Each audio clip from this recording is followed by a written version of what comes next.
আপন বলতে আসলে দুনিয়াতে কেউ নাই। এই কথা মনে এবং মাথায় বসাই ফেলতে পারলে আপনার জীবন অর্ধেক সুন্দর হয়ে যাবে। আসলে সত্যিকার অর্থে এই দুনিয়াতে আপন বলতে, প্রিয় বলতে আমাদের আসলে কেউই নাই। সবগুলা তাল বাহানার অভিনয় চলছে মাত্র, সময় সাপেক্ষে।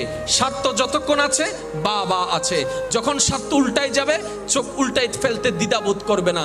মনে রাখবেন আমার ভাই ও বোনেরা, শ্রদ্ধার সাথে বলে যাচ্ছি, আমাদের জন্য আসল আপন হচ্ছে আমাদের রব আল্লাহ।